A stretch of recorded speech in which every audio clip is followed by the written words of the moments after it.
अस्सलाम वालेकुम अज़ीज़ तालिबात, हम आपके सिलेबस की आखिरी कहानी आइए पाकिस्तान की सैर करें उसकी मश्क कर रहे हैं, लेकिन हम इसकी बकिया मश्क बाद में मुकम्मल करेंगे। पहले हम इस कहानी की पढ़ाई और उसके मुश्किल अल्फाज के मानी सीखेंगे और समझेंगे। इस कहानी में बहुत मुख्तसर से अल्फाज मानी हैं, फिर भी मैं एक दफ़ा इस कहानी को पढ़ देती हूँ। इसके शुरू करें, आइए पाकिस्तान की सैर करें। पहला पैराग्राफ है, हमारा प्यारा वतन पाकिस्तान 14 अगस्त 1947 को दुनिया के नक्शे पर उभरा ज़ाहिर हुआ। पाकिस्तान कुदरती वसाइल से माला माल मुल्क है, माला माल भरा हुआ।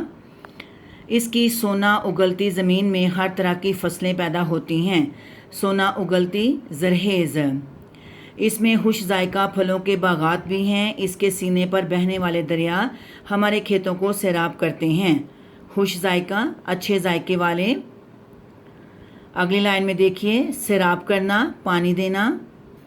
इसमें फलक बोस पहाड़ी चोटियाँ भी हैं, गीत गाती आबशारें इसके हुस्न को चार चांद लगाती हैं। फलक बोस का मतलब लिखिए बहुत ऊंची। अगली लाइन में आबशारें चश्मे, हुस्न खूबसूरती, चार चांद लगाना बढ़ाना। अल्लाह ताला ने हमारे मुल्क को समंदर से भी नवाजा है। पाकिस्तान की सरजमीन 4 सूबों पर मुश्तमिल है। इन सूबों में पंजाब, सिंध, खैबर पख्तूनख्वा और बलूचिस्तान शामिल हैं। हर सूबा पाकिस्तान की तरक्की और खुशहाली में अपना किरदार अदा कर रहा है। कोई किसी सूबे का रहने वाला हो, वो पाकिस्तान के साथ दिलो जान से मोहब्बत करता है, दिलो जान से, पूरे दिल से। अगला पैराग्राफ देखिए, बलूचिस्तान रकबे के लिहाज से पाकिस्तान का सबसे बड़ा सूबा है। इसका दारुल हुकूमत कोयटा है। इस सूबे की आबादी गुंजान नहीं, गुंजान का मतलब लिखिए ज़्यादा लोग नहीं। करीब 70 लाख लोग इस सूबे में आबाद हैं। बलूचिस्तान की सरहदें पाकिस्तान के बाकी तीनों सूबों से मिलती हैं। यहाँ बोली जाने वाली बड़ी बड़ी ज़ुबानों में बलोची, ब्राहवी और पश्तो शामिल हैं। बलूचिस्तान के कुछ हिस्सों में सिंधी भी बोली जाती है। ये पहला सफ़ा मुकम्मल हो गया। अब अगला सफ़ा देखिए। बलूचिस्तान का ज़्यादातर रकबा बंजर पहाड़ों पर मुश्तमिल है, बंजर पथरीला। यहाँ सर्दियों में खूब सर्दी पड़ती है। गर्मियों के मौसम में दर्जा हरारत खूब बढ़ जाता है, दर्जा हरारत गर्मी। सिब्बी यहाँ का गर्म तरीन मकाम है। 26 मई 2010 को यहाँ वो गर्मी पड़ी कि अल अमानुल हफीज़, अल अमानुल हफीज़ खुदा की पनाह।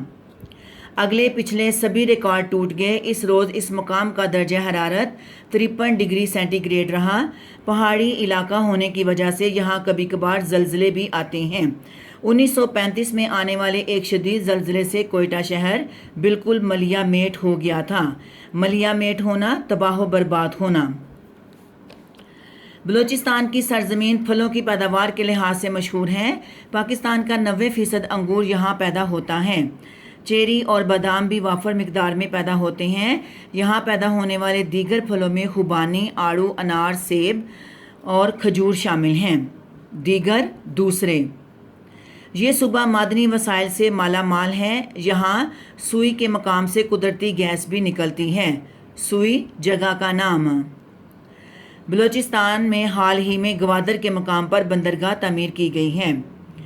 इस सूबे को ये एजाज़ भी हासिल है कि कायद आज़म रहमतुल्लाह अलैह ने ज़िंदगी के आखिरी अयाम इसी सूबे के एक सेहत अफ़ज़ा मकाम ज़ियारत में गुजारे। एजाज़ शर्फ, सेहत अफ़ज़ा, सेहत बढ़ाने वाले। बलूचिस्तान में पगड़ी लिबास का अहम हिस्सा है। यहाँ घुटनों तक लंबे कुर्ते और घेरदार शलवारें पहनने का रिवाज है। बलोची ख़वातीन खास किस्म का लिबास पहनती हैं। इनकी कमीज़ के सामने की जानब लंबी जेब लगी होती है। आमतौर पर कमीज़ पर कढ़ाई की होती है और इस पर शीशे का काम होता है। यहाँ की औरतें बड़ी सी चादर भी इस्तेमाल करती हैं। पंजाब 2 लफ्ज़ों पंज और आब से मिलकर बना है। पंज के मानी हैं 5 और आब के मानी पानी के हैं। गोया पंजाब के मानी हुए 5 दरियाओं की सरजमीन। इस सूबे की सरहदें भी बाकी तीनों सूबों से मिलती हैं। पंजाब का दारुल हुकूमत लाहौर है। इसे पाकिस्तान का दिल कहा जाता है। ये शहर सदियों से इल्म व सकाफ़त का मरकज़ रहा है। मुल्तान, फैसलाबाद, सियालकोट, गुजरांवाला और बहावलपुर का शुमार पंजाब के बड़े शहरों में होता है। اب اگلا صفحہ دیکھیے۔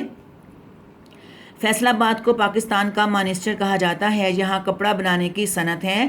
کھیلوں کے سامان اور آلات جراحی بنانے میں سیالکوٹ کا کوئی ثانی نہیں۔ آلات جراحی ڈاکٹری اوزار یا ڈاکٹری سامان، ثانی مثال یا دوسرا۔ عظیم فلسفی شاعر علامہ محمد اقبال اسی شہر میں پیدا ہوئے تھے۔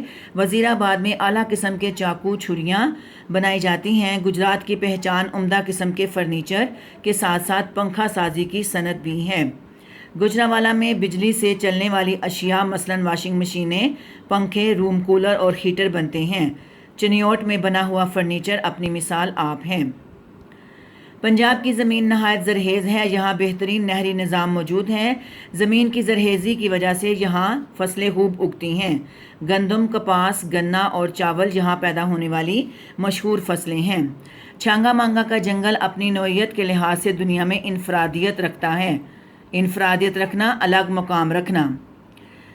یہ 11 ایکڑ پر پھیلا ہوا ہے۔ یہ دنیا کا سب سے بڑا جنگل ہے جسے خود اگایا گیا ہے۔ یہاں تک نشان لگا لیں۔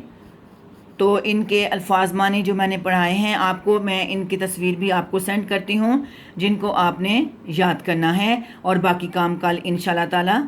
اللہ حافظ۔